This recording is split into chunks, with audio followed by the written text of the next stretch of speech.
3D, 4D, 5D। क्या मतलब है इन तीनों बातों का?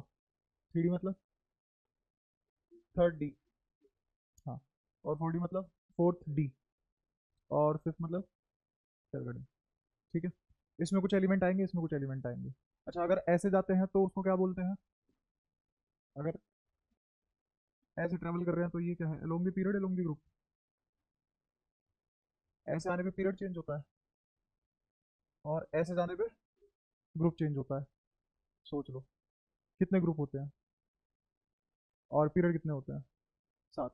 अच्छा, तो ये वाला कौन सा पीरियड पड़ेगा? मुझे क्या पता, ये लास्ट वाला क्यों होगा? 6D नहीं है इसके बाद? 6D नहीं है क्या इसके बाद? 6D बता नहीं रहा मैं, पर है तो 6D वहां पे। तो टोटल कितने पीरियड हो गए? 7 या 8?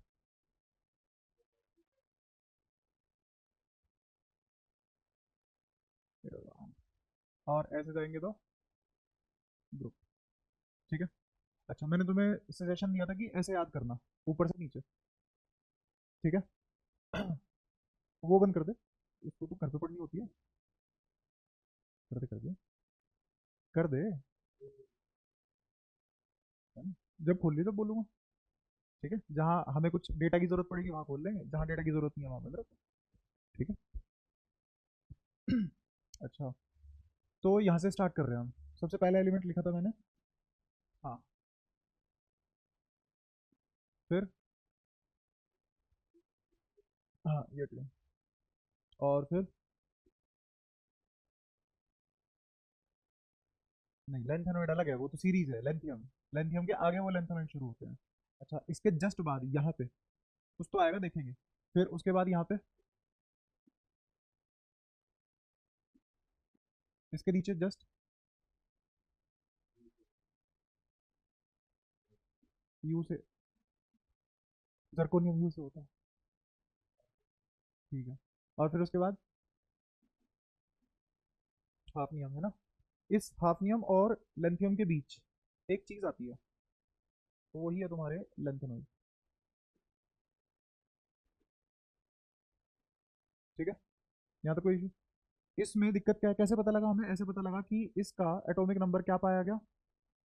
इसका क्या है बोलो? 21। इसका 22। ऐसे जाएंगे, एक एक बढ़ेंगे, और कहाँ तक जाएंगे? 30 तक। ठीक है।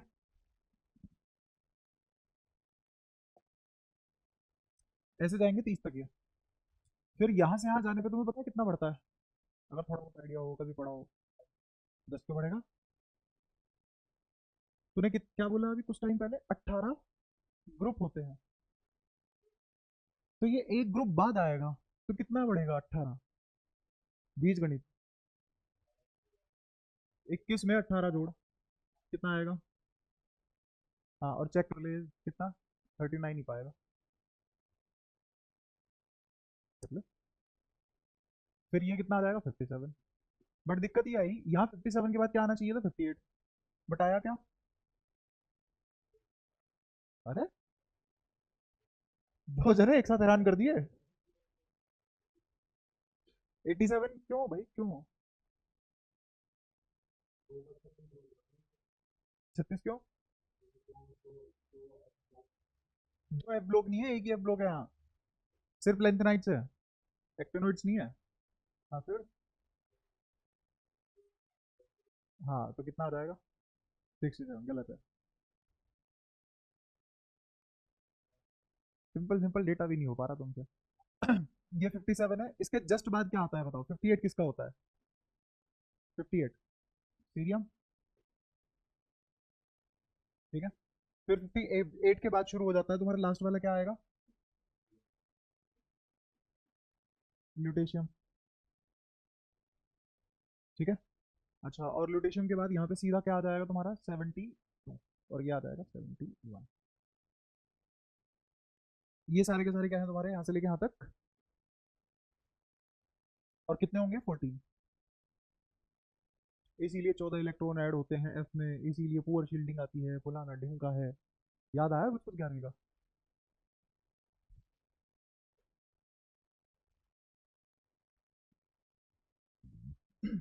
अच्छा, फिर इसके बाद इसके नीचे आओगे तो फिर से 18 जुड़ेगा। 18 जुड़ने के बाद कितना दे देगा अब ये? हाँ,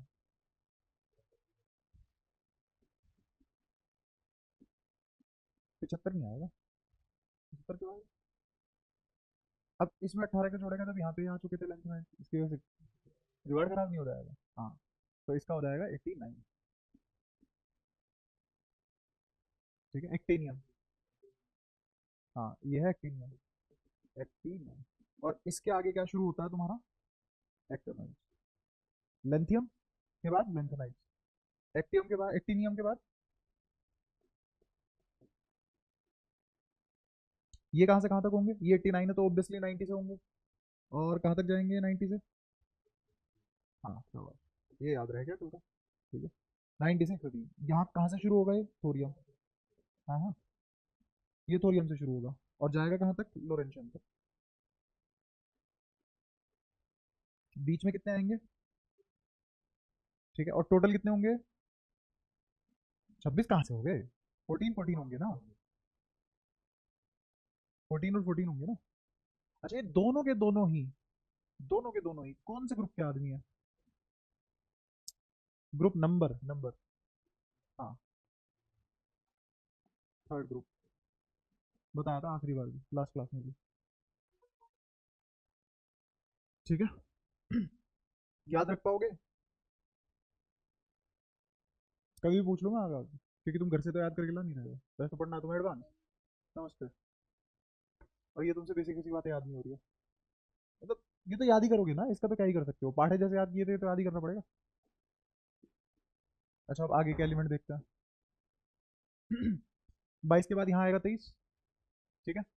अच्छा, यहाँ 22 के बाद इसका लिखवा सकते हो नीचे कितना आ जाएगा?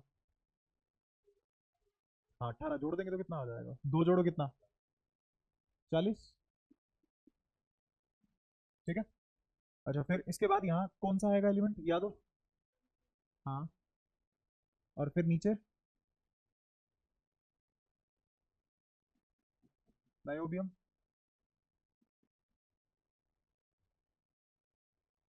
ठीक है। फिर क्रोमियम, मोलिब्डेनियम, और फिर टाइटेनियम। टाइटेनियम कह रहा हूँ, टंगस्टन।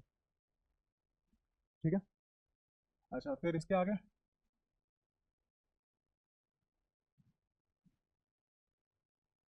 फिर आयरन। ठीक है। और एफी के नीचे फिर आयरन के बाद फिर उसके नीचे। हाँ, वो तुम देखो निकल आएगा कि नहीं, पक्की बात है निकल, 3D का तो है क्योंकि 28 होता है उसको। हम्म,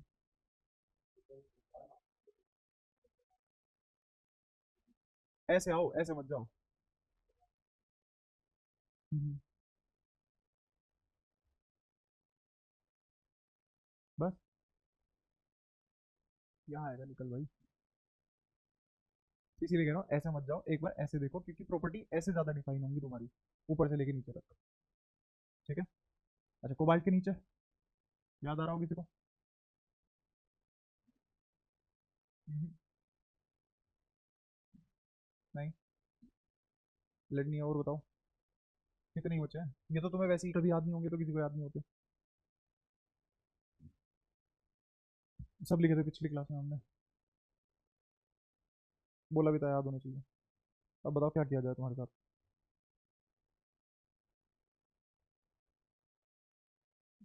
ऐसे ऐसे ही याद है ना? ठीक है, और ये ऐसे किस लिए याद तुम्हें? बस, और किसी चीज नहीं फर्क नहीं पड़ेगी। ठीक है। बताओ। तब तक ये भरो आगे। निकल, पैलेडियम, प्लेटिनम। फिर उसके बाद कॉपर। एजी बोले तो नहीं, पहले एजी आएगा और फिर आएगा एजी, सिल्वर और फिर गोल्ड। अच्छा, किताब में देख रहा और फिर भी गलत बोल रहा। और फिर लास्ट वाला जिंक, फिर कैडमियम और फिर मरकरी। ये बताओ अब, ये रहेगा तुम्हारा। बस बस बस बस, रुक जा, उसे बंद कर दी बंद। हाँ अब बता। आर एच अपना, ये है तुम्हारे टेबल, ठीक है। अच्छा इसका क्या होगा, एटॉमिक नंबर 30। यहाँ कहाँ से कहाँ गए, 21 से 30 तक। क्या है, कहाँ पे, हाँ ये आर एच ही। यहाँ पे 39 40 और कहाँ तक जाएगा ये? क्या अब मैं 30 में ऐड कर सकता हूँ 18 यहाँ के लिए, क्योंकि यहाँ पे कोई भी लेंथेनॉइड या एक्टिनॉइड नहीं है, तो हम 18 ऐड करके निकाल सकते हैं। तो इसमें 18 ऐड करेंगे कितना आएगा, और मरकरी का क्या लिखोगे, अब मरकरी का 48 में 18 जोड़ के निकाल सकते हो क्या, नहीं। हाँ, तो यहाँ 72 से कितना बैठेगा, 73 74 75 76 77 78 एक काम का डी ब्लॉक तैयार हो गया। ये वाले तुम्हें पता ही नहीं है। इसमें लास्ट वाला एलिमेंट तुम्हारा सी एन आएगा, और इसका नाम होता है रूबीनियम। कौन याद करे इसको, हाँ ठीक है। इसका भी रीजन है क्यों बताया 14 14 एलिमेंट है। और इसका सी एन का क्या हो जाएगा, 112। ठीक है, ये तुम्हारी 60 सीरीज होगी। और सारे के सारे ऐसे ही है इसमें, जैसे डोरेमोन पोकेमोन सारे ऐसे ऐसे ही नाम है इसमें, है ना। हाँ हाँ, चार नाम तो इसमें यूज है, और कोई भी एलिमेंट यूज से स्टार्ट नहीं होता। क्या, ये जब एफ ब्लॉक पढ़ेंगे तब बताऊंगा। अभी यहाँ कहाँ से भर दूँ इतनी जगह, एफ ब्लॉक। इसको याद करो एक बार तमीज में, जो जो लिखवाया है एक एक चीज तुम्हें याद होनी चाहिए इसको। अच्छा याद कैसे करते हैं, देख के याद करते हैं, पिक्चर करके कहानी बना के याद करते हैं भाई। तो अपनी अपनी कहानी अपने आप बनाओ। हाँ, क्योंकि मान लो तुम जैसे वो देखते हो, तुम नेमोनिक्स देखते हो यूट्यूब वगैरह पे कि हाँ भी हम ऐसे ऐसे याद कर लेंगे, तो पहले तुम्हें उसने जो बनाया वो याद करना पड़ेगा। जो भी वो नेमोनिक यूज करते हैं, है ना, नेमोनिक बहुत टाइप के हो सकते हैं, तो जो भी वो नेमोनिक यूज करते हैं पहले तो वो तुम्हें नेमोनिक उसके वाले याद करने पड़ेंगे, उसमें अलग मेहनत गई। फिर तुम तब आओगे पीरियोडिक टेबल पे, फिर उसको रिलेट करोगे पीरियोडिक टेबल से, दूसरा स्टेप आ गया। फिर तुम पीरियोडिक टेबल याद करोगे, तीन चीजें। अब तीन चीजें फालतू है तुम्हारे पास याद करने के लिए, और तुम्हें लग रहा है तुम्हारा काम आसान हो गया वहां से देखने, इसलिए खुद की कहानी खुद बनाओ तब याद करो। ठीक है, हाँ घर पे सोच के बना लेना, है ना, ऐसा नहीं है पूरा दिन यही करता रहे बस। ये काम चलते चलते भी हो सकता है, ब्रश करते हुए भी हो सकता है, बहुत सारे इंस्टेंसेस है जहाँ पे तुम टाइम लूप ढूंढ के कर सकते हो ये काम। हाँ, नाम से याद कर लिया अगर हो जाए तेरे को 25 दिनों में, अगली क्लास तक तो हो ही जाएंगे यार, जब एक ही काम होगा तेरे पास, और कोई काम नहीं है क्या। एफिशिएंसी भी तो कोई चीज होती है ना।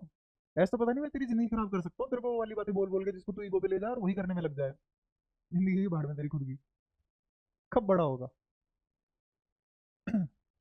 अभी एक बार देखो, मेन मेन चीज याद करो, और जो जो नाम लिखे हुए हैं इनके, जैसे इसका निकल का कितना होगा 28, अगर निकल का 28 है तो मेरे को बताओ इसका प्लेटिनम का कितना होगा, 46, कैसे 18 जोड़ दिया।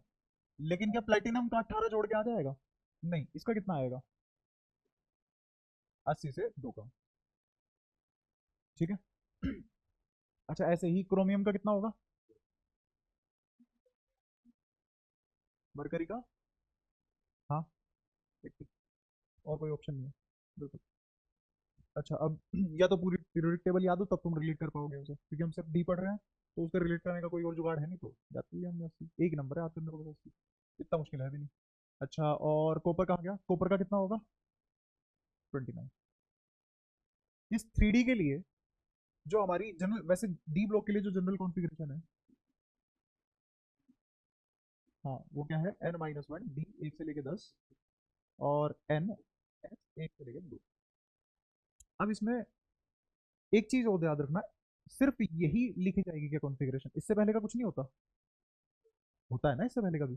तो इससे पहले का रिप्रेजेंट करने के लिए हम एक एटम यूज कर लेते हैं। 3D के लिए कौन सा एटम यूज करेंगे, कुछ आर्गन। और इसके लिए 4D के लिए, हाँ हाँ जिसका फुल शेल हो जाए, जेनन, है ना, जियोन बोलते हो तुम उसको। अरे एक्स ही, एटॉमिक सिंबल। 5D के लिए,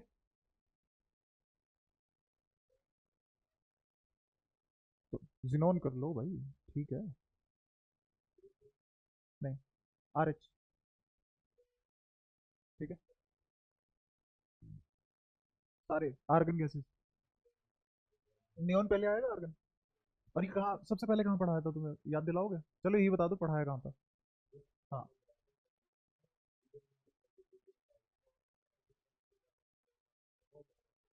हाँ। बस इन्हीं बातों से तो कभी कभी बच जाता है, इसीलिए मैं थोड़ा बहुत हाथ रोक लेता हूँ अपना, क्योंकि तो बता देता है कभी कभी अच्छी चीजें। ठीक है। अच्छा, और वहां पे वो वाली चीज जो मैंने पढ़ाई थी, जैसे जैसे तुम डाउन द ग्रुप आओगे तो एटॉमिक साइज इंक्रीज होता है, याद है ना? हाँ, पलटेंगे वो बात। हाँ। इंक्रीज होगा ही नहीं। हाँ हाँ। हाँ। वो लॉजिकली समझाऊंगा अभी, है ना, टाइम है उसमें। ये बोलेगा। बोल भाई। नहीं नहीं नहीं नहीं, ये बोलेगा, ये बोलेगा। हाँ। बोल। हम्म। हाँ। हाँ, ये यही बात है जो तेरे को मेरे को मतलब ऐसे करती है, रोक देती है कि हाँ ठीक है, एडवांस बैच शुरू नहीं करना चाहिए मेरे को, ऐसा तो बच्चा तुरंत गिव अप बोल देता है। तू बता। हाँ। हम्म, बता आर के बाद बता। अगला बताओ।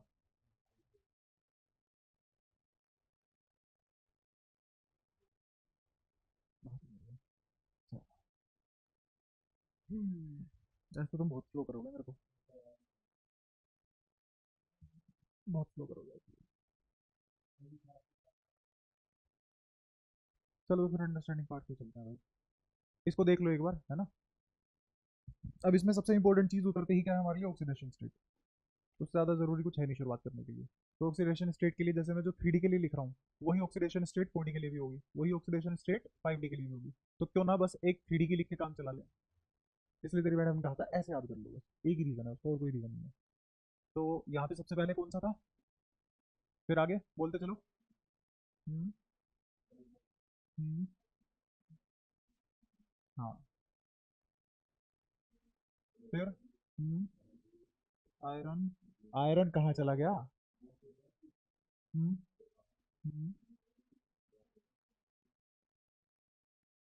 अब मैं कुछ ऑक्सीडेशन स्टेट लिखूंगा, और उसके हिसाब से तुम्हें समझाऊंगा ट्रांजिशन मेटल फिर से एक बार, है ना, 5 मिनट में।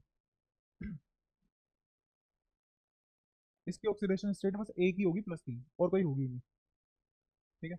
इसकी होगी +2, +3, +4। इसकी +2, +3, +4, +5। +2, +3, +4, +5, +6। और ये आदमी ने कुछ नहीं छोड़ा, ये 7 तक गया। फिर आयरन +2, +3, +4 और +6, +5 नहीं होती इसमें। फिर कोबाल्ट का +2, +3 और +4। इसमें +2, और इसका +1, +2। जिंक का +2। तो फिक्स ऑक्सीडेशन स्टेट तुम्हें किस किस की नजर आ रही है इसमें? और जिंक। ठीक है। कॉपर जनरली +2 में ही एग्जिस्ट करता है, +1 में नहीं करेगा। ठीक है, अब मैं गोला लगा रहा हूँ, और वो गोला बताना क्या रिप्रेजेंट करेगा।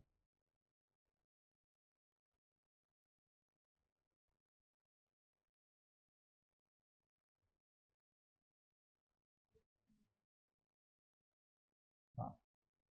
ये गोला क्या रिप्रेजेंट कर रहा है? Most common. मोस्ट कॉमन क्या मोस्ट स्टेबल होता है? नहीं। मोस्ट कॉमन मतलब जिसमें पाया जाता है। अगर मैंने आंख बंद करके वेनेडियम ढूंढ लिया तो किस ऑक्सीडेशन स्टेट में मिलेगा जनरली? +5, ये मतलब है इसका। ठीक है। तो ये सब क्या है गोला? ये गोला है मोस्ट कॉमन ऑक्सीडेशन स्टेट। ऐसे लिख लो ऑक्सीडेशन स्टेट को, oxidation state of respective element.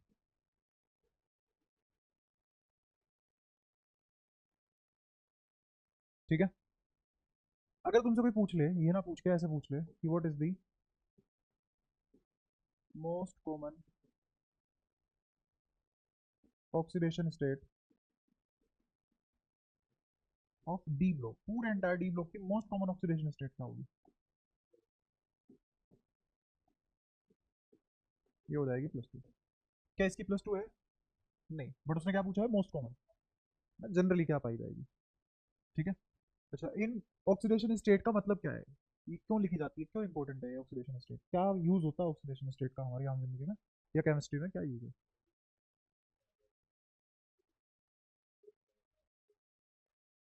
ज्यादा बॉन्ड बना सकता है। More the oxidation state, more the number of bond formation tendency increases. ठीक है। हाँ, उतनी ज्यादा इलेक्ट्रॉन गेन करने की एनर्जी या लूज करने की एनर्जी, प्लस है तो गेन करने की और माइनस है तो लूज करने की। ठीक है। तो जैसे ये है,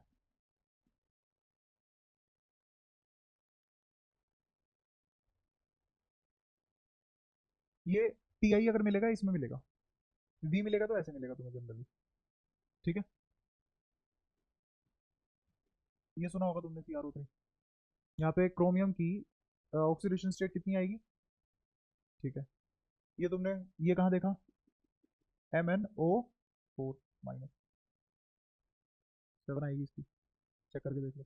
निकालनी आती है वैसे ऑक्सीडेशन स्टेट? एक बार इसकी निकालना तुम्हें।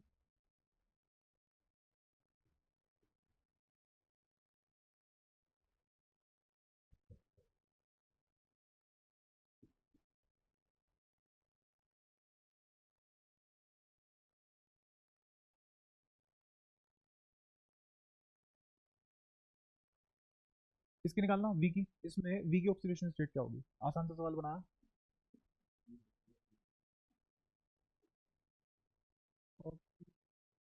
ओ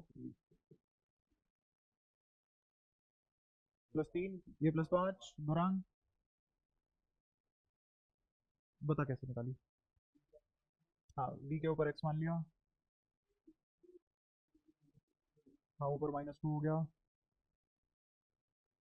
हाँ हाँ, सही है, जो तू बोल रहा है वही कर रहा हूँ। और यहाँ +1 है, तो इसका मतलब मैं क्या करूँगा? x +2 × -2 बराबर +1। तो x - 4 बराबर 1, x बराबर 5। ठीक है। चलो ठीक है, इतना तो शुक्र है। तो oxidation state, common oxidation state देख लो इनकी। ये भी तुम्हें पता होनी चाहिए इसकी क्या common, most common oxidation state है। मैंने इसकी दो होती है, आयरन की भी दो है।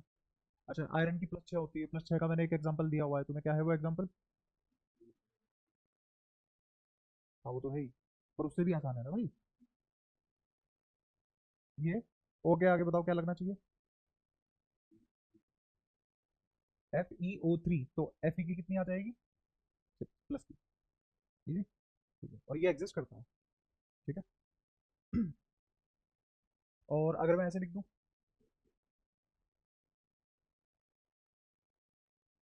ये एग्जिस्ट करेगा।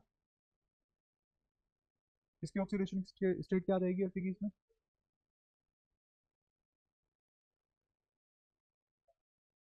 कैसे? हम्म, ये 4 है, ऊपर माइनस है, तो माइनस है तो ये माइनस क्या डिनोट कर रहा है?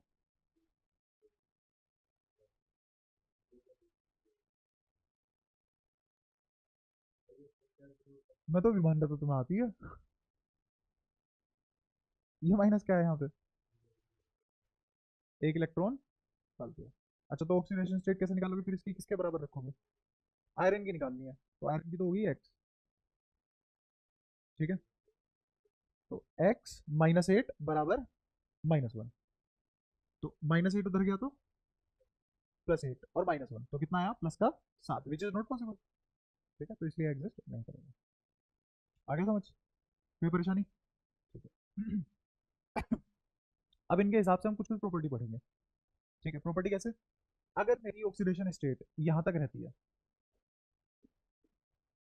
2 से 3 के बीच में रहती है, तो ये जितने भी मेटल है, ये क्या बनाने की कोशिश करेंगे?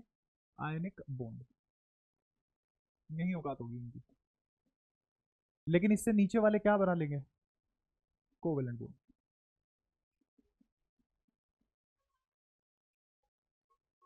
एक सेकंड दीजिए। हाँ भाई, क्लास चल रही है।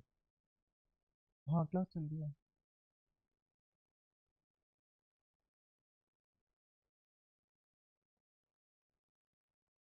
ठीक है। अब ये आयनिक और कोवेलेंट बॉन्ड क्या चीज़ है? तो अब जब इतने सारी ऑक्सीडेशन स्टेट है, शेयरिंग की काम चलेगा ना, तो इसलिए क्या बनेंगे? Covalent bond. और छोटे वाले क्या बनाएंगे? Ionic bond. Self understood? ठीक है। अच्छा, अब ट्रांजिशन मेटल की तरफ चलते हैं। तो ट्रांजिशन मेटल के लिए कल जो मैंने तुम्हें बताया था, एक बार वापस करो, फिर मैं थोड़ा अच्छे से तुम्हें एग्जाम्पल के साथ बता दूंगा। बोलो जल्दी।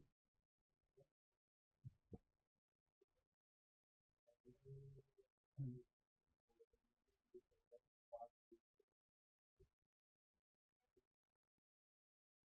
हम्म।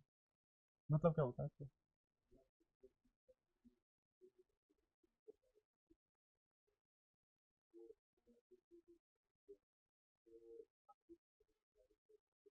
पार्शियली फील्ड होता है?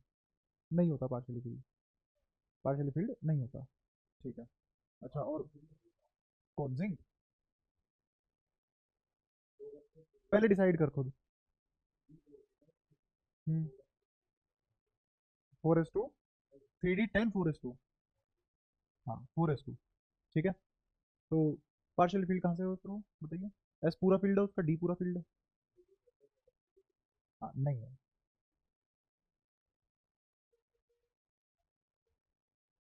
हम्म, एक तो होती है मोस्ट कॉमन ऑक्सीडेशन स्टेट, दिख रहा है तुम्हें? ये सब क्या है? Common oxidation state. और एक ग्राउंड स्टेट होती है। ठीक है। तो अगर कोई भी मेटल अपनी ग्राउंड स्टेट में या अपनी मोस्ट कॉमन ऑक्सीडेशन स्टेट में अनपेयर्ड इलेक्ट्रॉन दे ही नहीं रहा है, तो ट्रांजिशन एलिमेंट नहीं है। अब आते हैं ट्रांजिशन एलिमेंट क्या है। फिर से बोलते हैं ये वाली भाषा। अगर कोई भी एलिमेंट या कोई भी मेटल, मेटल ही बोल देंगे हम, हमें पता है मेटल ही है सारे, है ना? तो अगर कोई भी मेटल अपने या तो ग्राउंड स्टेट में या मोस्ट कॉमन ऑक्सीडेशन स्टेट में अनपेयर्ड इलेक्ट्रॉन दे दे, तो वो खत्म, ट्रांजिशन एलिमेंट है। ठीक है। अब तुम बताओ ये बात कैसे लिखो, तुम्हें समझ में आ रहा है? बोलो जल्दी। बोलो क्या लिखना है। अब मैं ही लिखवा देता हूँ, बुद्धि रास्ते में चली जाती है तुम्हारी कुछ पूछती।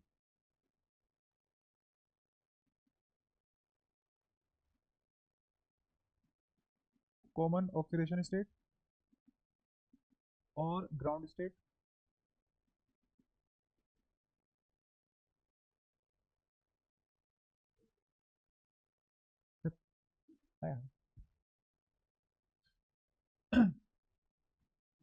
अनपेयर्ड इलेक्ट्रॉन होंगे। ठीक है। तो वो क्या हो जाएंगे? Transition element.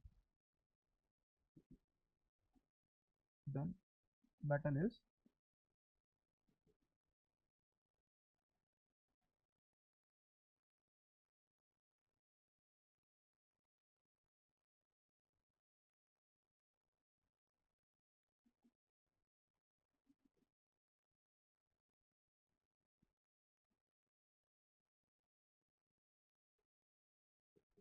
ठीक है। अब इस पेज को भी दोबारा देख लो, कर लो यार जो भी तुम्हें लगे, हो सकता है अभी कभी आप।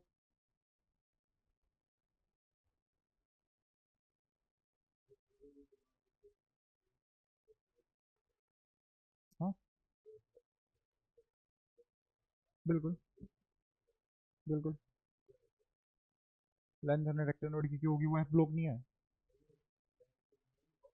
हाँ, लेंथ ही नहीं है, वो रेक्ट ही नहीं है। दोनों की सेम है। उनकी भी क्या क्या होगी? +3 +3। ठीक है। जैसे मैंगनीज है, तो इसके नीचे टीसी आएगा। ठीक है। तो टीसी की भी कितनी स्टेट्स होंगी? 2 3 4 5 6 7, ऐसे। ठीक है। और टीसी के नीचे क्या आएगा फिर? R E. तो आर ई की भी क्या ऑक्सीडेशन स्टेट होगी? +2 +3 +4 +5 +6 +7। ऐसे कर लो, क्योंकि तुम पढ़िए ही रहे हो। तुमने तो ये लाइन पढ़ी है ना, अगली लाइन में भी तो सेम ही चीजें होंगी। ऑक्सीडेशन स्टेट वाइज अगली लाइन में भी सेम ही चीजें होंगी। इसीलिए मैं ऐसे नहीं पढ़ा रहा ना, इसीलिए मैं ऐसे ना पढ़ा के ऐसे पढ़ा रहा हूँ, तभी तो तुम्हें डिफरेंस पता लगेगा। हाँ, बिल्कुल। बट वो बॉन्ड उतने नहीं बनाएगा, उसका भी रीजन है। और ये भी बताऊंगा कि हम टीसी और आर ई की ये 6 ऑक्सीडेशन स्टेट को इतना एंटरटेन क्यों नहीं करते और मैंगनीज की स्टेट को इतना एंटरटेन क्यों करते हैं? इसका भी रीजन है। हाँ पूछ।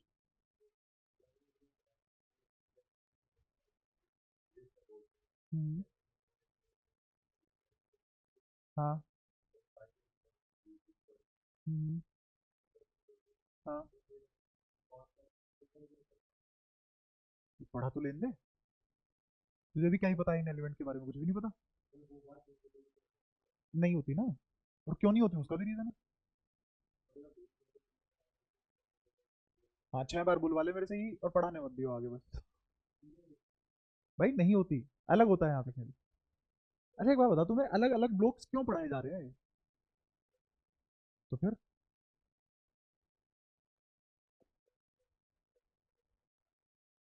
10वीं क्लास में था ना ये?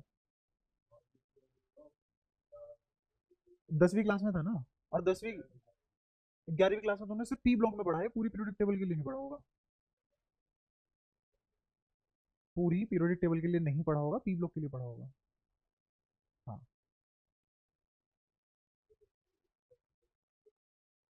हाँ तो वो पीरियोडिक लॉग किसके लिए? मॉडर्न पीरियोडिक टेबल के लिए। मॉडर्न पीरियोडिक टेबल तो तुम पढ़ते भी नहीं हो।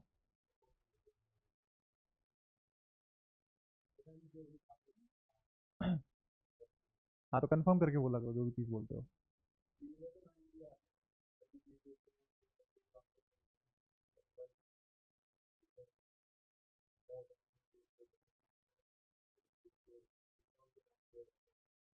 हम्म।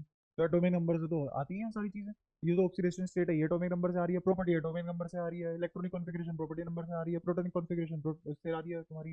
एटॉमिक नंबर से आ रही है। एटॉमिक मास एटॉमिक नंबर से आ रहा है। नेचर एटॉमिक नंबर से आ रहा है। प्लेसमेंट एटॉमिक नंबर से आ रहा है। तो एटॉमिक नंबर से सब कुछ है ही। फिर पूरी पीरियड टेबल के लिए हो तो भाई। पूरी पीरियड टेबल के लिए तो कोई भी एक लो तुम ऐसे जस्टिफाई नहीं कर सकते कि हाँ सबके लिए सही है। शायद तुम भूल गए हाइड्रोजन भी पीरियड टेबल का आदमी है और पहले ही आदमी है। और उसकी प्लेसमेंट आज तक कोई डिसाइड नहीं कर पाया। हाँ तो तुम कैसे ऑलवेज बोल सकते हो पीरियड टेबल में किसी भी वर्ड के आगे? पीरियड टेबल जब पढ़ते हो तो किसी भी प्रॉपर्टी के आगे तुम ऑलवेज नहीं लगा सकते, क्योंकि एक हरामजादा इंसान बैठा है जिसका नाम हाइड्रोजन है जो हर चीज को डिफाई करता है।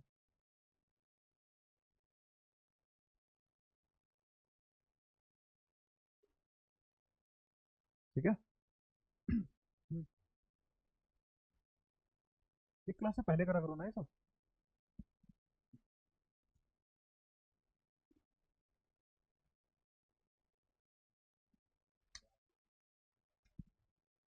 तेरी भी ऐसी आती है बीच में किसी भी चीज को लेके एकदम ही। हाँ तो फ्लैट बताने लग जाता है सर वो फ्लैट दिख रहा है। देखो फटाफट आगे बढ़ो। तुमसे ज्यादा धीरे नहीं चलता कोई भी। कछुआ भी हंसता है तुमसे। हाँ जब बुढ़ापा आ जाएगा तब जीतेगा रेस। जीत के फिर लकड़ियों में इकट्ठा होगी।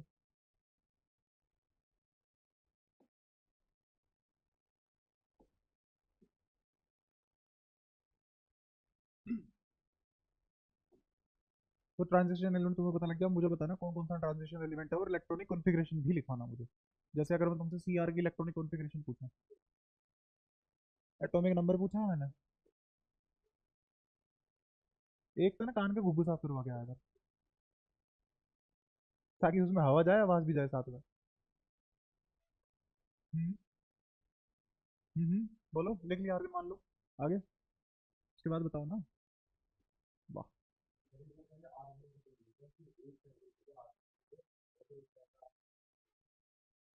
यही करते रह जाएंगे, चैप्टर टू कर लियो फिर। लास्ट में मैंने तुम्हें इतना सारा इंट्रो दिया है, सब भूल के बैठे हो। हाँ बोलो 3D। 4s1।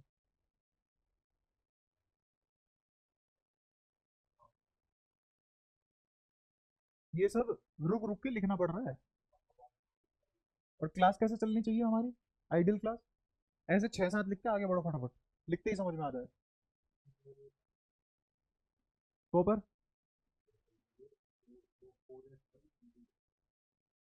4s1 3D 10। अच्छा ये बताओ, ये हाफ फील्ड और ये भी हाफ फील्ड, ये हाफ फील्ड या फुली फील्ड? इसको कैसे भरना चाहिए था, इसको ऐसे भरना चाहिए था कि 4s पहले पूरा भरा जाए और ये 4 भरा जाए, बट ये आधा भरता है, ये भी आधा भरता है, बिकॉज ऑफ स्टेबिलिटी। क्यों, रीजन क्या है इसका, ऐसे ही क्यों स्टेबल है, क्योंकि जब इसके इलेक्ट्रॉन ऐसे भरे जाएंगे, तो लोहे की बात में रीजन बता दूंगा। 1 2 3 4 5 हो गए, और ये 2, ठीक है। तो ये स्पिन सेम भरी जाएगी पहले, फिर अपोजिट की बाद में भरी जाएगी, ये तो पता होगा ना, ठीक है। अगर ये ऐसे भरे हुए हैं इलेक्ट्रॉन, सभी इलेक्ट्रॉन की स्पिन ऐसे सेम है, तो इसकी पोटेंशियल एनर्जी इस स्टेट में मिनिमम हो जाएगी, क्योंकि मोस्टली मैग्नेटिज्म को चला गया पार्ट, इलेक्ट्रोस्टैटिक कम रह गया। और अगर इलेक्ट्रोस्टैटिक पार्ट कम रह गया उसका, तो इलेक्ट्रोस्टैटिक पोटेंशियल एनर्जी कम हो जाएगी। मैग्नेटिक पोटेंशियल एनर्जी हमें आती ही नहीं, पढ़ी नहीं है मेरे को। तो इस स्टेट में अगर इस तरीके से इलेक्ट्रॉन फिल करूं, तो इस कॉन्फ़िगरेशनल स्टेट में ये अपनी मिनिमम पोटेंशियल एनर्जी स्टेट में एग्जिस्ट करेगा, इसीलिए ऐसे भरा जाता है ये। इसलिए कोई नहीं बना पाता इस तरीके, इसीलिए एक्सेप्शन लग जाता है इसके सामने।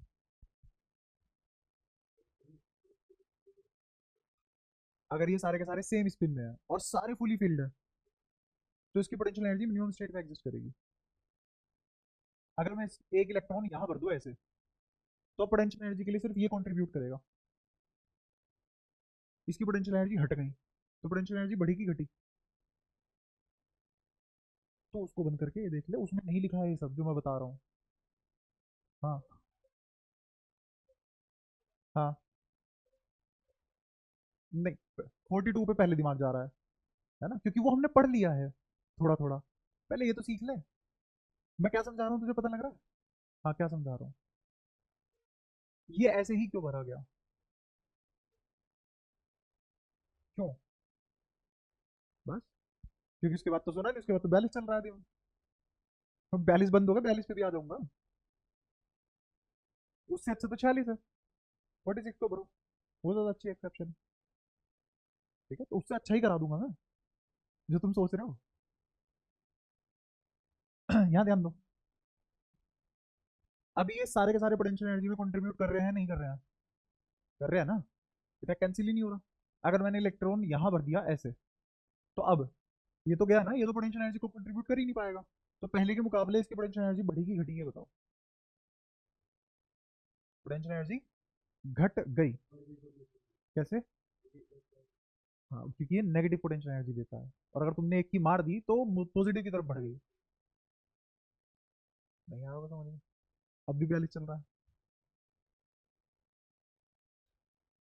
एक बार बताओ, -5 है, तो उसमें मैंने +1 जोड़ दिया, तो -5 को मैंने क्या -4 नहीं बना दिया, अब बताए बढ़ा है घटा है, बढ़ा है ना, ठीक है। Kinetic energy due two electron negative होती है पॉजिटिव, नेगेटिव, इसका इफेक्ट खत्म कर दिया मैंने। हाँ, पोटेंशियल एनर्जी पहले ये क्या थी, मान ले -10, अब एक का इफेक्ट मार दिया, अभी ये कितनी बची, -9, पोटेंशियल एनर्जी बढ़ी की घटी, बढ़ गई ना, और पोटेंशियल एनर्जी बढ़ती है तो स्टेबिलिटी घटती है, ये तो याद होगा, ठीक है। तो अब मुझे बता कि अगर मैं, आ गया ना, बस, ये तो 5 मिनट खा लीजिए मेरा, कैसे तेज पढ़ोगे तुम, कैसे? हाँ, तो ये समझ आया ऐसे क्यों भरा गया है, क्लियर है, ठीक है। तो ये भी समझ आता होगा ऐसे क्यों भरा गया।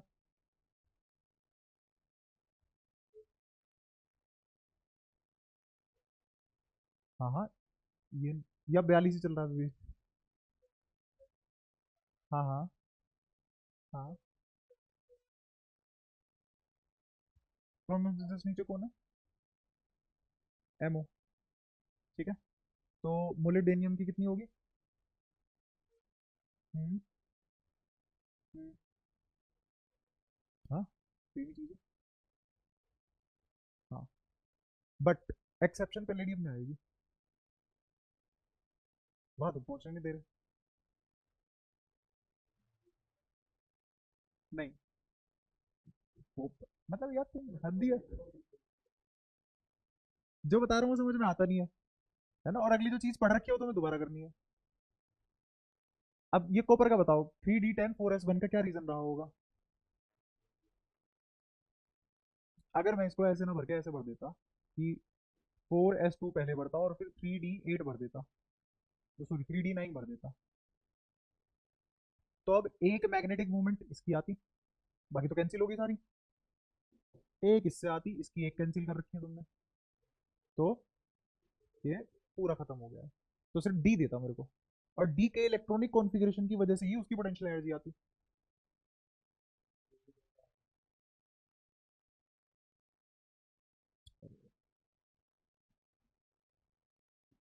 ठीक है, कोई दिक्कत? तो अब, और ये सारे के सारे भर रखे हैं हमने ऐसे, चार भरे हुए हैं कचरे, इनको हटा दो, ये हट गया, इसकी वजह से पोटेंशियल एनर्जी एग्जिस्ट करेगी। अगर ये कैसे भरा जाता है, ये 3d9 4s2 के हिसाब से भरा जाता तो, बट हमने कैसे भरा है, हमने ऐसे भरा है, इसको देखना।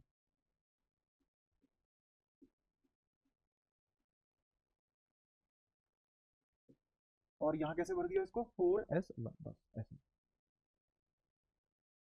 ठीक है, मेरे को बताओ अब इलेक्ट्रॉन डेंसिटी सबसे ज्यादा किसकी होती है, एस की, डी की, पी की, या एफ की? इलेक्ट्रॉन डेंसिटी पूछ रहा हूँ, इलेक्ट्रॉन नंबर ऑफ इलेक्ट्रॉन किसमें ज्यादा होता है वो नहीं पूछ रहा, इलेक्ट्रॉन डेंसिटी पूछ रहा हूँ। एस की सबसे ज्यादा होगी इलेक्ट्रॉन डेंसिटी, स्फेरिकल होता है, कम से कम वॉल्यूम में ज्यादा ज्यादा चार्ज होता है, बेशक आते दो ही हो, पर वॉल्यूम के हिसाब से तो दो बहुत ज्यादा है उसके लिए, तो इलेक्ट्रॉन डेंसिटी सबसे ज्यादा इसी की है ना? तो potential energy per unit volume भी किसकी ज्यादा होगी, तो यहाँ पे भी इफेक्ट कौन ज्यादा देगा पोटेंशियल एनर्जी का, ऊपर वाला है नीचे वाला? तो इसीलिए ये वाली कॉन्फ़िगरेशन दी जाएगी। ठीक है, अब ये थोड़ी ना बता देगा तुम्हें, ऐसे समझना पड़ता है इसको। ठीक है, फिर यहाँ पे फिजिक्स केमिस्ट्री मैथ्स में फर्क नहीं रह जाता अगर ऐसे रीजन जानने हैं।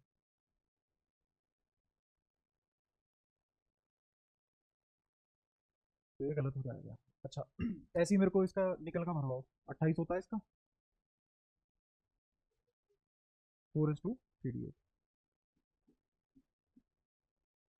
तो जैसे इसका भरा है, मुझे 46 का भी तो ऐसे ही भरना चाहिए ना पैलेडियम का।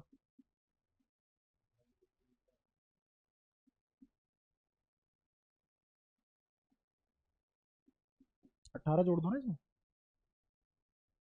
नीचे ही तो आ रहे हो, 18 जोड़ के आ जाओ, तो 28 + 18 46। सही है। अब बताओ इसका कैसे, क्या इसका ऐसे लिखा जाएगा, 4d8 5s2, क्या ये सही है? हाँ, ये गलत है, ये तो ऐसे भरा जाएगा। हाँ, और ये भरा जाएगा ऐसे।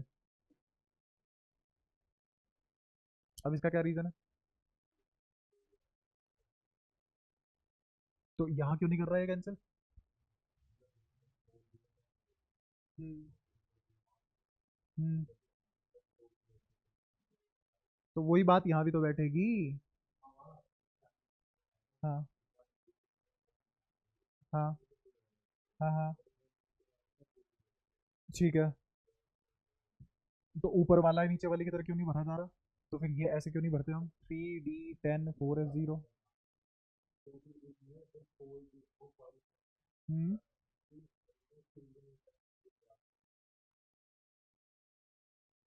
5s कहाँ शील्ड इफेक्ट दे रहा? हम्म।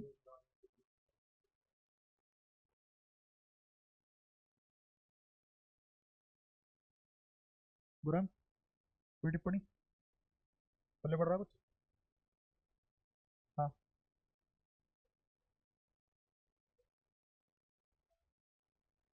नहीं। नहीं, भरते टाइम पहले पेयरिंग के हिसाब से भरेंगे ना, इसमें अगर तुम 3d9 भर दोगे, तो कितनी खराब कॉन्फ़िगरेशन, नए हाफ फील्ड है, नए फुली फील्ड है, एक इलेक्ट्रॉन से तरसा मारा तुमने इसको, है ना? और ये जो फुली फील्ड हो सकता था, इसको भी एक इलेक्ट्रॉन से तरसा मारा, दो आदमी पे ऐसे मार दिए।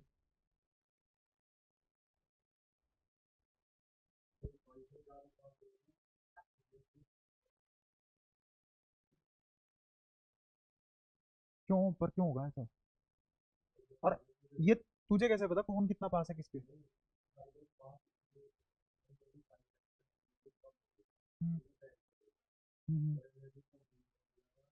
अच्छा 5s के बाद भरे जाएंगे 4s में। हाँ ठीक है। तो तू डी और उसके बारे में कह रहा है क्या? नहीं ऐसे नहीं पता लगा सकता तो कि कौन पास है कौन दूर है। अगर तुझे ऑर्बिटल्स का पता लग जाए तो एटम का तुझे शेप नहीं और ये सब साइज वगैरह सब नहीं पता लग जाएगा एग्जैक्ट। तो पता थोड़ी ना है आज तक भी। हाँ 5s में एनर्जी कम होगी तभी पहले बढ़ते हैं। ये बात सही है।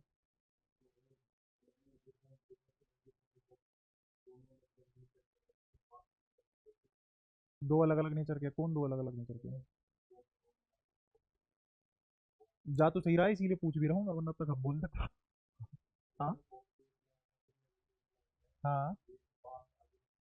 हम्म, हाँ। हम्म,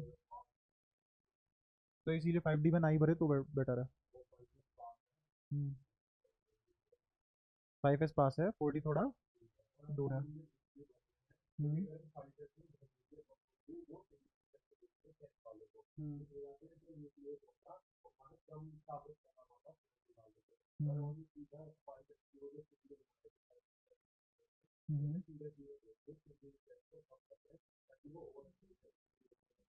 हाँ।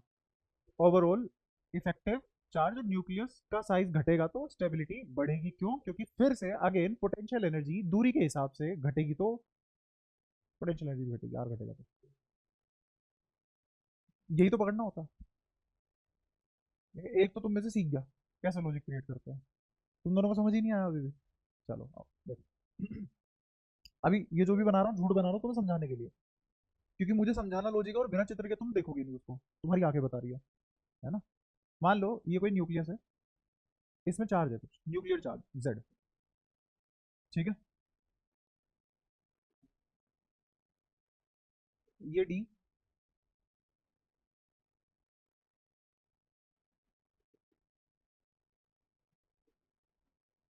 और ये डी भी कौन सा 5D या 4D 4D पैलेडियम है तो 4D बना दिया। अब एस इसके अंदर आएगा या बाहर आएगा? पहले किस में भरे जा रहे हैं? एस में तो उसकी एनर्जी कम की ज्यादा? कम तो एस यहाँ आएगा तो इसको क्या लिख दूं 5। ठीक है। अच्छा एस की इलेक्ट्रॉन डेंसिटी बहुत ज्यादा होती है डी के कंपैरिजन में। ठीक है। और इसके अंदर कौन है? डी ऊपर वाले का बना देते हैं। डी तो इसमें क्या आ जाएगा 3D फुली फिल्ड और इसके अंदर कौन है S fully filled 4s fully filled. ठीक है। अब अगर तुमने 5s में इलेक्ट्रॉन भरे तो ये साइज कॉन्ट्रैक्ट कर जाएगा। साइज कॉन्ट्रैक्ट करा तो दूरी घटी। दूरी घटी तो पोटेंशियल एनर्जी बढ़ी। ठीक है। अच्छा अब होगा क्या अगर तुम 4D में बढ़ो? अगर तुम 4D में भरो तो फिर 4D में वो भरने नहीं देगा इलेक्ट्रॉन। क्यों नहीं भरने देगा? इलेक्ट्रॉन इलेक्ट्रॉन रिपल्शन ओवरकम कर जाएगा इस न्यूक्लियर चार्ज को जो कि ये चाहता नहीं है।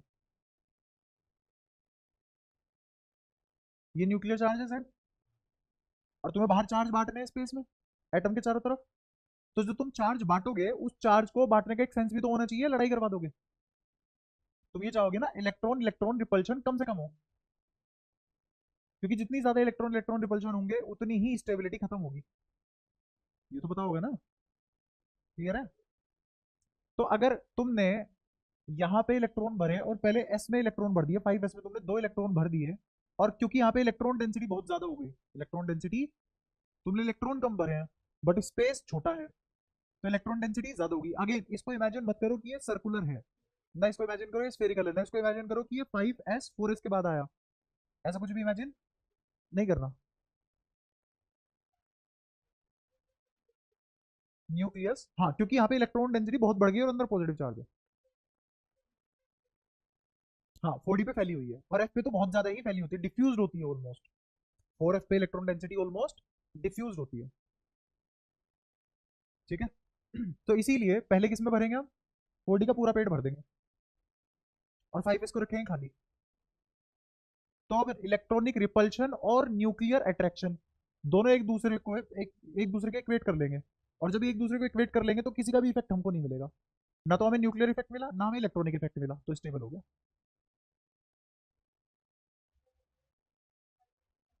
हाँ हाँ हाँ, अनस्टेबल हो जाता। हाँ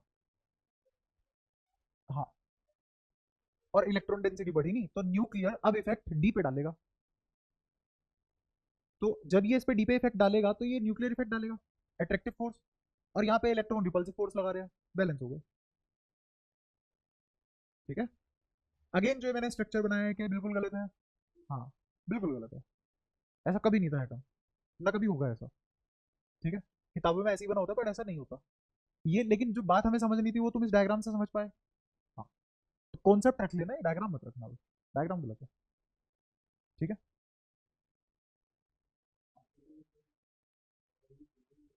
क्या? ना।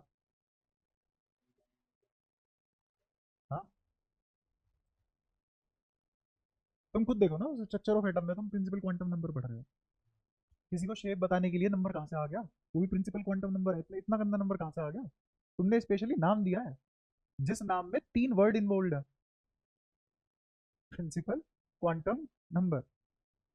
और ये तो एक प्रॉपर्टी है, ऐसी 3 और है, magnetic spin number, SI mutual number. तो ये 4 चीजें होगी, 4 तो नंबर लग रहे हैं, फिर एनर्जी डिस्ट्रीब्यूशन लग रही है, और तुम कह रहे हो तुम उसको पेंसिल से बना दोगे? एनर्जी इमेजिन कर पाए हो? फिर जो कहीं आग लगी तो तुम आग देख पा रहे हो, उस आग से निकलती हुई हीट फील कर पा रहे हो, क्या उस हीट को देख भी पा रहे हो? नहीं।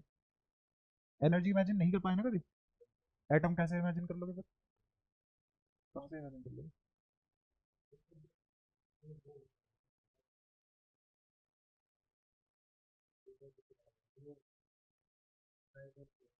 हम्म, हम्म।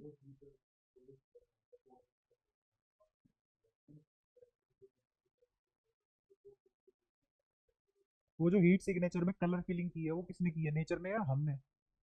तो हाँ, तो वहां सेंस करके और हम उसको उसमें कलर भर देते हैं। तो कलर भरने का काम हमने किया है ना। तो हम ये समझते हैं कि हमने जो कलर भरा है उसको विजिबिलिटी मान के इसका हीट स्ट्रक्चर ऐसा रहा होगा। कर चुके हैं एटम का ऐसा, पर उससे शेप थोड़ी ना पता लगती है। हाँ, अगर मुझे चूहे की शेप नहीं पता और मुझे सिर्फ हीट सिग्नेचर पता है तो मैं चूहे की शेप नहीं बना पाऊंगा कभी भी। मैं बस एक लाल धब्बा देख पाऊंगा कि हाँ, ये हीट सिग्नेचर यहाँ ज्यादा सेंस हो रहा है, शेप क्या है ये नहीं बता सकते। बस। और कलर फीलिंग हमने की है, क्यों? क्योंकि हम ही देख पाते हैं कलर। हम बहुत कम दुनिया देख पाते हैं, कहाँ से कहाँ तक देख पाते हैं? 450 नैनोमीटर से 750 नैनोमीटर, बस।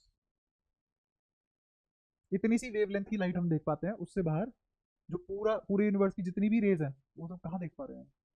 इंफ्रारेड हम नहीं देख पाते, माइक्रोवेव हम नहीं देख पाते, अल्ट्रावायलेट हम नहीं देख पाते, एक्सरे हम नहीं देख पाते, हम सिर्फ क्या देखते हैं?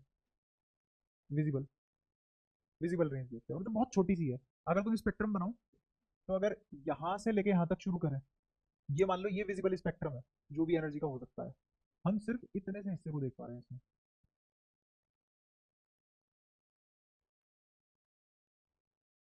ठीक है। तो तुम्हें क्या लग रहा है किसी ने दूरबीन लगा के ब्लैक होल देखा है और फिर ऐसा बनाया किताबों में? किसी ने दूरबीन लगा के सन देखा और फिर ऐसा बनाया? तो डायग्राम असली का थोड़ी ना है, ऐसे थोड़ी ना दिखते हैं वो।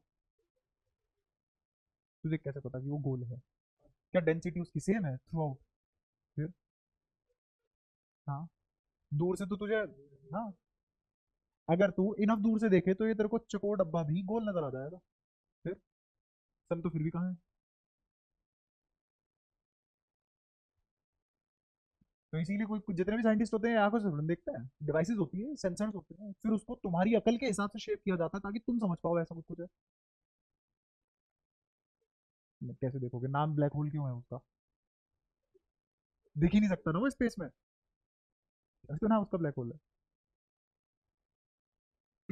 हाँ, तो ये सारी बातें समझ पाई, ये बहुत क्रूशियल कॉन्सेप्ट था। और किसी के साथ बजना मत, ठीक है? क्योंकि जो कॉन्सेप्ट मैंने यूज किया वो फिजिक्स का कॉन्सेप्ट है केमिस्ट्री में, ये समझाने के लिए। ठीक है। हम्म,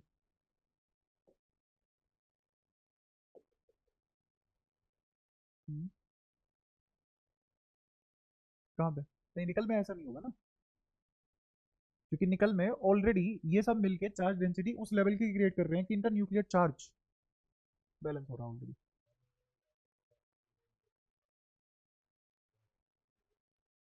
यहाँ पे यहाँ पे तुमने सिर्फ फोर्थ शेल तक गए हो इसमें,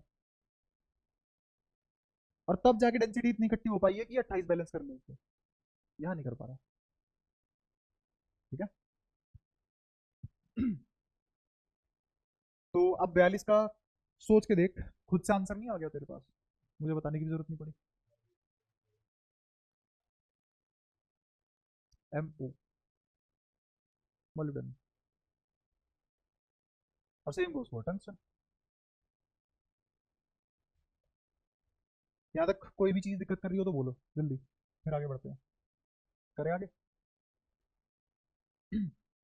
तो हमने कुछ कुछ इलेक्ट्रॉनिक कॉन्फ़िगरेशन देख ली। अच्छा, ऐसे ही मरकरी की बताना। अरे एटॉमिक नंबर पूछ रहा हूँ। हाँ, ठीक है ठीक है ठीक है। अच्छा, Hg बताओ, 3D 4D या 5D? बस तो लिखो 5D। और S कितना आ जाएगा, क्योंकि n-1 लिखा है तो आगे क्या लिखोगे? ठीक है। और क्योंकि ये मरकरी है तो यहाँ पे कितना आ जाएगा, और यहाँ 10। पता, ऐसे करो। अच्छा, ऐसे ही कैडमियम, नंबर से क्या लेना देना, तुम वैसे भी भर सकते हो। ये किसका आदमी है, 4D या 3D? 4D लिखो, 4D। और ये 2 10, बता कहाँ जरूरत पड़ी नंबर की, समझ पा रहे हो? और ऐसे ही Zn पे आ गए, Zn का 3D10 और 4s। क्लियर है? अच्छा, क्या यहाँ पे ये फुली फिल्ड है? नहीं, देखिए यहाँ पे खाली है। क्या यहाँ पे अनपेयर्ड इलेक्ट्रॉन है? नहीं। बट अगर इसकी ऑक्सीडेशन स्टेट को एक्साइट कर दूं या डी एक्साइट कर दूं, क्या यहाँ पे अनपेयर्ड इलेक्ट्रॉन आ जाएंगे? आ जाएंगे, ट्रांजिशन एलिमेंट है। कर तो सकते हैं, अगर मैं इसकी +2 स्टेट निकालूं तो यहाँ 8 नहीं आ जाएगा, तो अनपेयर्ड नहीं हो जाएंगे अब। ठीक है। अच्छा, ऐसे ही यहाँ पे क्या सारे के सारे पेयर्ड है? यहाँ पे पेयर्ड है सारे, इस वाले में नहीं, इस वाले में सारे पेयर्ड है नहीं। क्या सभी ट्रांजिशन एलिमेंट है? बिल्कुल है। ये ट्रांजिशन एलिमेंट है नहीं, क्यों? क्योंकि एक तो ये फुली फिल्ड है, कोई भी अनपेयर्ड इलेक्ट्रॉन नहीं है, जैसे इसके पास भी अनपेयर्ड इलेक्ट्रॉन नहीं था बट फिर भी ट्रांजिशन एलिमेंट क्यों बन गया ये? हाँ, क्योंकि अदर ऑक्सीडेशन स्टेट में इसके पास अनपेयर्ड इलेक्ट्रॉन होंगे। ये तो इसकी ग्राउंड स्टेट है, तो ग्राउंड स्टेट में नहीं मिला कोई बात नहीं, ऑक्सीडेशन स्टेट ढूंढो। यहाँ पे क्या इसकी ग्राउंड स्टेट है, ग्राउंड स्टेट में अनपेयर्ड इलेक्ट्रॉन नहीं मिले, अब एक्साइटेड स्टेट में आ जाते हैं, तो कितनी हो जाएगी इसकी? +2 ही हो सकती है, क्योंकि तीनों की सेम ही प्रॉपर्टी है। अगर इसकी +2 हो सकती है तो इसकी भी +2 ही हो सकती है। निकाल लो इसका +2, गायब यहाँ से। तो ऑक्सीडेशन स्टेट में, मोस्ट कॉमन ऑक्सीडेशन स्टेट में भी फुल्ली फिल्ड है, कोई अनपेयर्ड इलेक्ट्रॉन नहीं मिला, इसीलिए तीनों ट्रांजिशन एलिमेंट नहीं है। आप समझ पाए हो ट्रांजिशन एलिमेंट है सही से? तो एक तीर दो निशाने, ऑक्सीडेशन स्टेट भी लिख दी, मैंने 4 5 एक्सेप्शन भी चिपका दी तुम्हें, एग्जाम्पल देके उसको क्लैरिफाई भी कर दिया, और ये भी समझा दिया ट्रांजिशन एलिमेंट के एग्जाम्पल कैसे नपते हैं कैसे नहीं नपते। ठीक है। अभी तक जो हमने करा उसमें कोई दिक्कत फिर से? पक्का? ठीक है, थोड़ा सा और आगे चलते हैं। एक आयोनाइजेशन एंथैल्पी होती है, सुना है? क्या होती है ये?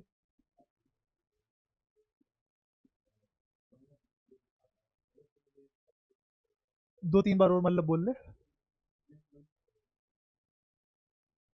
मैं बहुत, हाँ ठीक है, बोल बोल बोल बोल।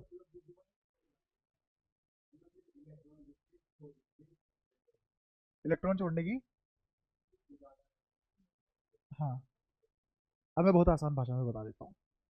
क्या एनर्जी चाहिए आउटर मोस्ट इलेक्ट्रॉन को तोड़ने के लिए, पता?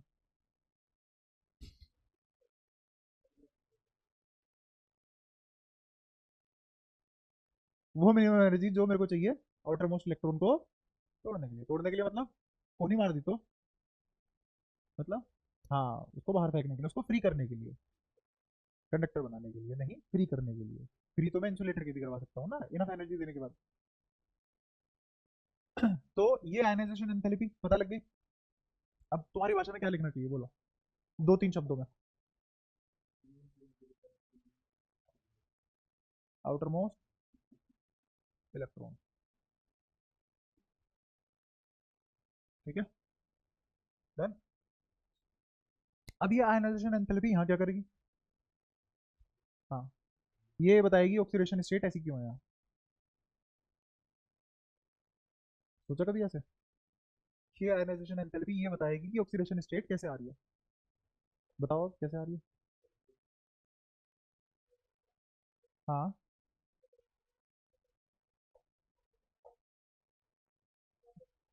हम्म, तो फिर मेरे को ये बता दो कि जैसे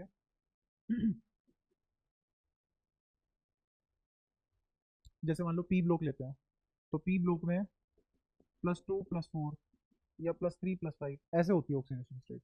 ऐसे नहीं होती 2 3 4 या फिर 3 4 5, एक एक छोड़ के होती है। किसमें? पी ब्लॉक में। वही भी डी ब्लॉक में सक्सेसिव होती है या कॉन्जिक्यूटिव। हाँ, एक ही एलिमेंट की। जैसे मैग्नीज की क्या क्या होती है, 2 3 4 5 6 7, लग के लाइन में कौन नहीं देते, एक के बाद एक नहीं है। ऐसे नहीं है दो के बाद सीधा चार आ रहा है, चार के बाद सीधा छह आ रहा है, लेकिन पी ब्लॉक में होता है ऐसे। डी ब्लॉक में ऐसे नहीं होता। तो बताओ क्या रीजन है इसका। हाँ, कॉन्सेप्ट पढ़ा दिया। हम्म, हम्म। किन्हीं भी दो सक्सेसिव एनर्जी वाले इलेक्ट्रॉन को हटाने के लिए आयनाइजेशन एंथैल्पी एनर्जी का गैप ज्यादा होगा, और यहाँ पे गैप ज्यादा नहीं होगा, ऑलमोस्ट ना के बराबर होगा। हाँ, अगली शेल तोड़ के लानी पड़ती है। तो एकदम से एनर्जी का गैप बहुत ज्यादा आता है, किसका? इलेक्ट्रॉन रिमूव करने का। तो आयनाइजेशन एंथैल्पी का गैप यहाँ ज्यादा होता है एक से दूसरे इलेक्ट्रॉन को रिमूव करने का। यहाँ पे एक से दूसरे इलेक्ट्रॉन को रिमूव करने का आयनाइजेशन एंथैल्पी मतलब energy required to remove the outermost electron का गैप बहुत कम होता है। जैसे मान लो सबसे आउटर मोस्ट इलेक्ट्रॉन को रिमूव करने के लिए 10 इलेक्ट्रॉन वोल्ट की एनर्जी लगाई, अगला भी 10 इलेक्ट्रॉन वोल्ट के आसपास में, 10.5 इलेक्ट्रॉन वोल्ट के आसपास में तोड़ देगा दम। वहीं भी पी ब्लॉक में क्या होगा कि 10 इलेक्ट्रॉन वोल्ट की एनर्जी लगाई, अब दूसरे वाला तोड़ के लाने के लिए तुम्हें 16 लगानी पड़ जाएगी। तो एक एक इलेक्ट्रॉन वोल्ट बहुत ज्यादा हो जाता है इलेक्ट्रॉन के लिए।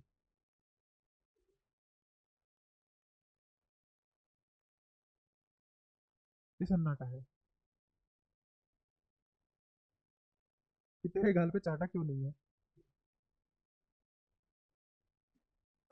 समझ आया क्या बोल रहा हूँ? पक्का? तो ये मुझे बताता है कि ये कॉन्जिक्यूटिव क्यों है, सारी की सारी ऑक्सीडेशन स्टेट ऐसे लाइन में लग चुके हैं। इसका भी रीजन पता लगा? कोई दिक्कत? तो रीजन क्या आया अपने पास निकल गया, आयनाइजेशन एंथैल्पी ऑफ सक्सेसिव या फिर successive ionisation enthalpy gap is very few, is very less. कोई परेशानी? लिखना चाहिए मुझे तो अगली क्लास में बता पाओगे? पक्का देख लो। ये होते हैं ईमानदार बच्चे। बता क्या लिखो? रहने दे, पैराग्राफ में लिख रहा हूँ मैं तुमसे पता है क्यों बुलवाता हूँ, ताकि जो मैंने पढ़ा है तुम कम शब्दों में अगर उसको बता पा रहे हो ना, तो तुम्हें समझ अच्छा आया, उससे ये पता लगता है। तुम राम कहानी गानी शुरू कर देते हो। हाँ, खुद लिख लियो, खुद लिख लियो, सीधा लिखो। सक्सेसिव आयोनाइजेशन एंथैल्पी, उसकी तो बात ही नहीं हो रही। हाँ, केमिस्ट्री की बात हो रही है, लैंग्वेज तो बैरियर है ही नहीं आता। तो साइंटिस्ट एक ही कंट्री से आते हैं बस। Successive ionisation enthalpy is very, बस। हाँ बोल, पूछ।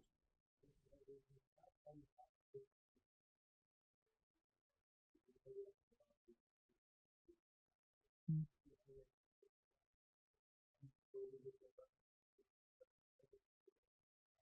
हम्म। किसने बताई तेरे को ये बात, कौन से न्यूज़ चैनल देख रहा है?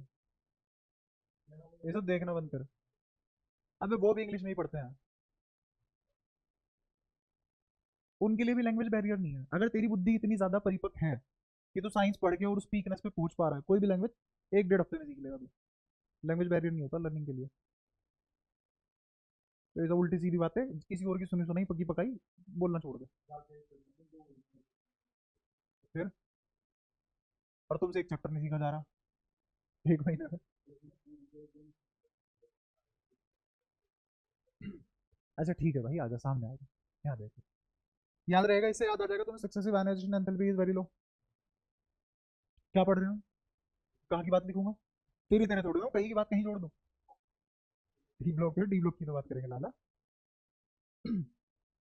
अच्छा अब एक और बढ़िया चीज पे आते हैं। डाउन दी ग्रुप जाने से, डाउन दी ग्रुप जाने से एटम साइज या एटॉमिक साइज बढ़ता है घटता है? बढ़ता है। ये तो पढ़ ही रखा है सबने। Atomic size increase. चलो बढ़िया। अब एक बार डी ब्लॉक का देखते हैं क्या सीन है ना। ये रेडिबल यहाँ से आएंगे यहाँ से आएंगे तो साइज बढ़ेगा। यहाँ से आएंगे और यहाँ से आएंगे तो साइज बढ़ेगा। फिर यहाँ से आएंगे यहाँ से आएंगे यहाँ से आएंगे तो साइज बढ़ेगा। ये गलत है बात। अब पहले बताता हूँ कितनी अजीब बात लगेगी, फिर समझाने के बाद तुम्हें लगेगा बिल्कुल नॉर्मल है, ऐसे ही होना चाहिए था। लॉजिकल फायदा देखना। ठीक है। यहाँ से लेके हाँ, यहाँ से लेके हाँ जाने से साइज बढ़ेगा। ठीक है। यहाँ से यहाँ बढ़ेगा और इन दोनों का सेम रहेगा। हाँ। फिर यहाँ से यहाँ बढ़ेगा और यहाँ सेम रहेगा इन दोनों का। यहाँ से यहाँ बढ़ेगा, इन दोनों का सेम रहेगा, ये बात आगे तक रहेगी फिर।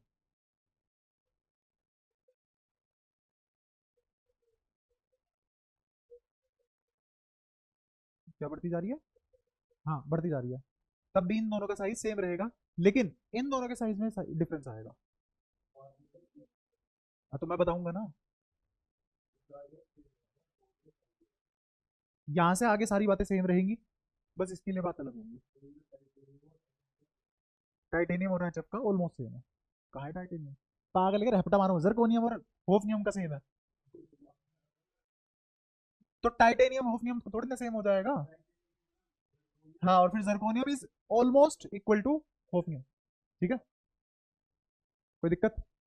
अच्छा लेकिन यहाँ पे स्कैंडियम, यूट्रियम और लेंथियम, इसमें लेंथियम का साइज बड़ा होगा, क्लियरली बड़ा होगा। किससे? यूट्रियम से। यूट्रियम का साइज क्लियरली बड़ा होगा स्कैंडियम से। ठीक है। तो ऐसा क्यों हो रहा है वो भी देखते हैं। इससे पहले देखते हैं यहाँ से यहाँ जाने पे साइज का क्या रहा है।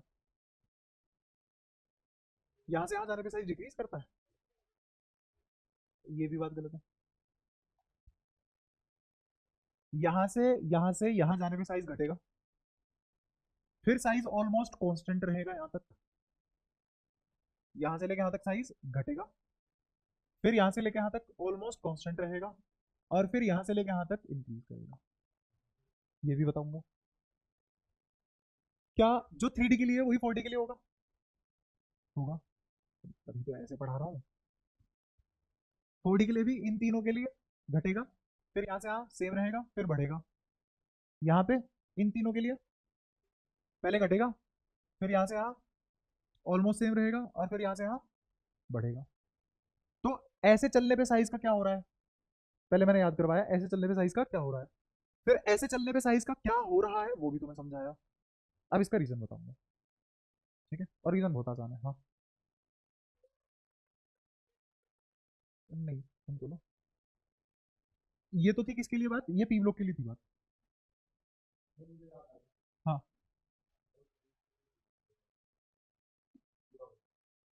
बस अब देख ले अब। टाइम कम है, ये किसके लिए था? P block. बहुत टाइम ले गए तुम। यहाँ डी सीरीज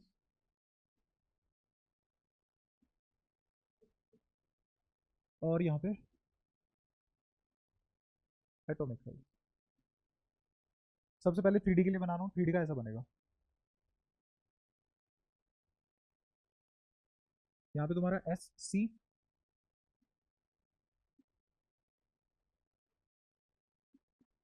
टी आई, फिर यहाँ कहीं इस कर्व से थोड़ा सा ऊपर। क्या था इसके बाद तुम्हारा? ठीक है, फिर यहाँ आएगा सी आर, फिर सी आर के बाद फिर कोबाल्ट, फिर ठीक है, फिर निकल के बाद, निकल भी नहीं, थोड़ा सा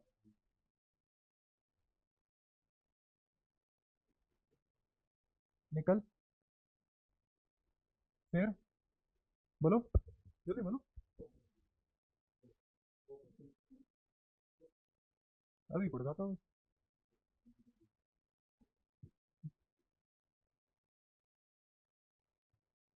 पहले साइज घटा, फिर इनका कांस्टेंट रहा, फिर बढ़ा। अब ऐसा हुआ क्यों, समझना।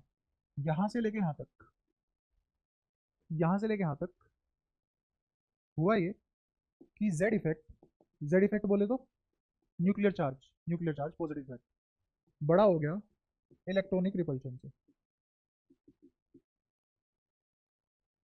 तो साइज कॉन्ट्रैक्ट हो गया।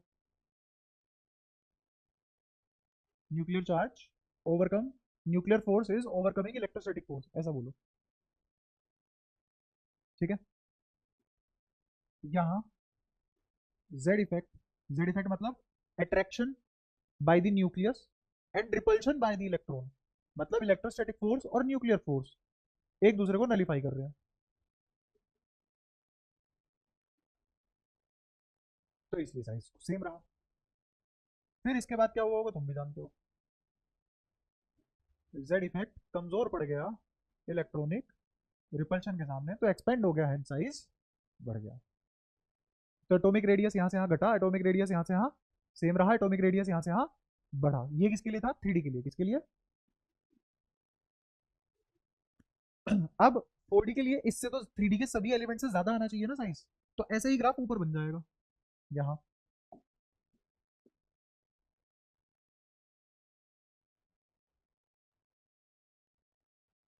इसी के जस्ट ऊपर ऐसा ही ग्राफ बन जाएगा।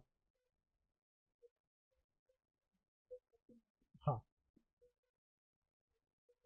यहाँ से यहाँ कॉन्ट्रेक्शन, यहाँ से यहाँ सेम साइज, फिर यहाँ से यहाँ एक्सपेंशन। ठीक है, और फिर 5D का जस्ट इससे मिला जुला बनेगा, फर्क नहीं बता पाओगे तुम।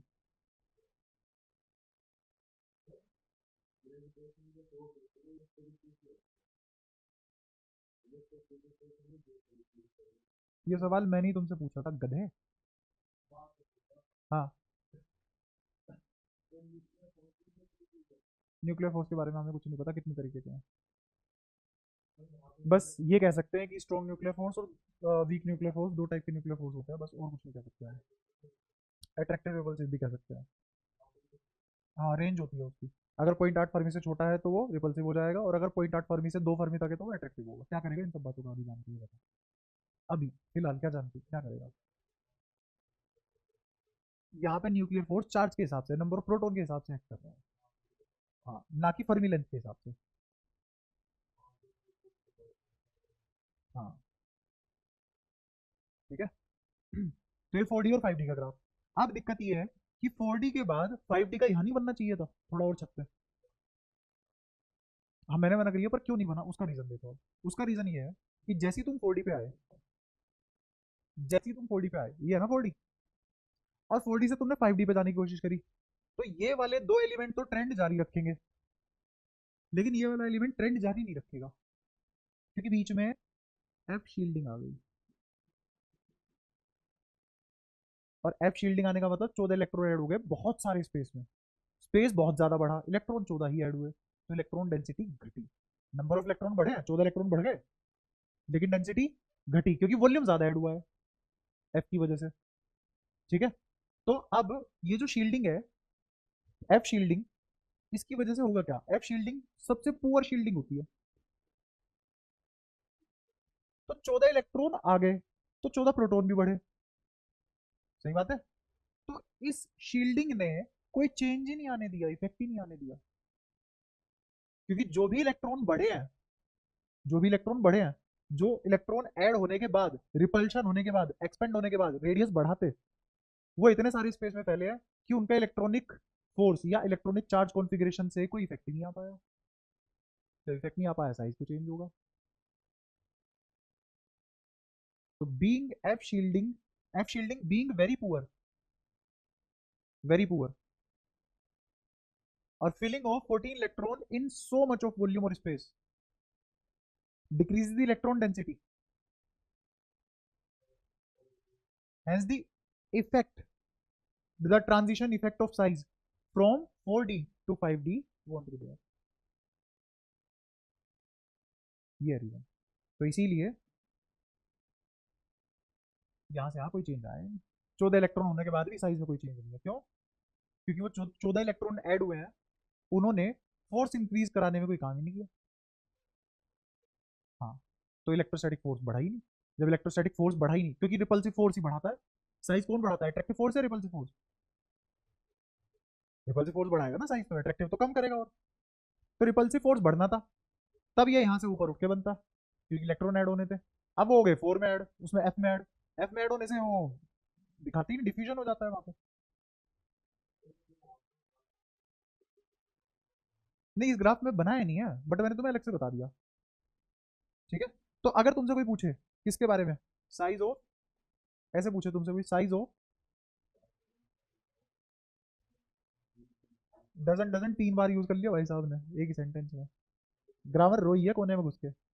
इस आदमी की जुबान पे ना चढ़ रहा हूँ बस आज के बाद, तुरंत नंगा करता है।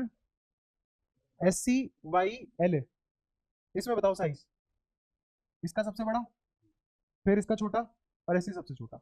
इसमें तो एक काम करेगा। अगले वाले में आ जाओ। अगर मैंने लिखा TI, फिर ZR, फिर HF, TI कैसे बड़ा हो जाएगा? TI छोटा होगा ZR से, लेकिन ये ऑलमोस्ट बराबर होगा HF से। अच्छा, तो ये सिर्फ इससे अगले पे वैलिड होगा या आखिरी वाले के लिए देख लेते हैं इसके लिए? ZN CD HG, इसमें बताओ। अबे शील्डिंग इफेक्ट इन सब पे लगेगा क्या? ये बताइए कहां से कहां आया? 4F से, हाँ 4D से 5D। और क्या ये ले चुका है शील्डिंग इफेक्ट यहाँ? क्या इन सभी में, हर किसी में यहाँ से 18 का गैप है क्या? यहाँ से 18 का गैप है क्या? तो सबके लग रहा है ना ये 14 प्लस प्लस 14 इलेक्ट्रॉन सब में लगे हैं ना, तो सब में आएगा इफेक्ट। इसके बाद सबके लिए सेम है, बस ये फॉलो करेगा ये वाली चीज। हाँ बिल्कुल, उसका सेम रीजन है। हाँ, क्या ये समझ आ गई सारी बातें? क्लियर हुआ? तो ये साइज है तुम्हारा, साइज ऑफ डी ब्लॉक। ऐसे पता करते हैं डी ब्लॉक के साइज का। ठीक है, डी ब्लॉक एलिमेंट्स। कोई दिक्कत? क्लियर है सारी बातें? अच्छा, अब इसके बाद अगली क्लास में हम शुरू करेंगे मेल्टिंग और बॉइलिंग पॉइंट।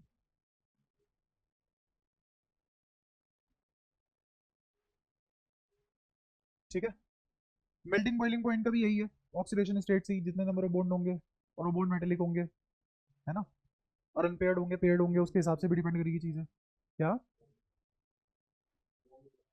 वो तो कॉम्पिटेटिव क्लास में शुरुआत से कराऊंगा भाई। टीचर ढूंढ रहा हूँ, जैसे ही मुझे सीबीएसई केमिस्ट्री टीचर मिल जाएगा जो तुम्हें 12th संभाले और तुम्हारे 12th में अच्छे नंबर आ जाए बोर्ड में, तो मैं कॉम्पिटेटिव शुरू कर दूंगा केमिस्ट्री से।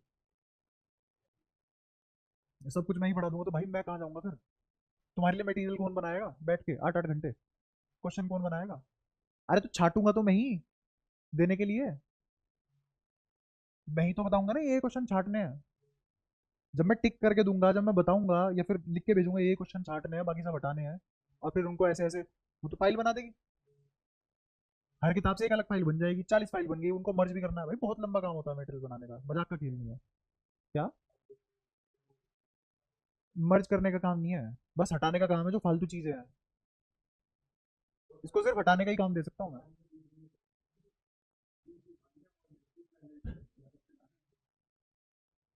कोई नहीं, वो मैं कल चेक कर लूंगा। कल डायरेक्ट बात कर लिया है ना, मुझे क्या पता।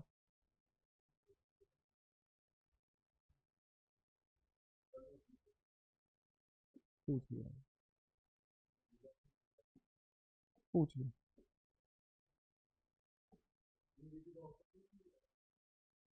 ये भी नहीं पता मुझे। मैं क्या करूंगा इन सबका, भाई काम से मतलब है। मुझे इससे मतलब है तुम सही पढ़ो, तुम्हें इससे मतलब होना चाहिए मैं सही पढ़ाऊँ। खाली आदमी के पास होते हैं ये सब बातें जो तेरे पास है। हाँ तो ज्यादा खाली बेकार है ना, पढ़ लिया कर।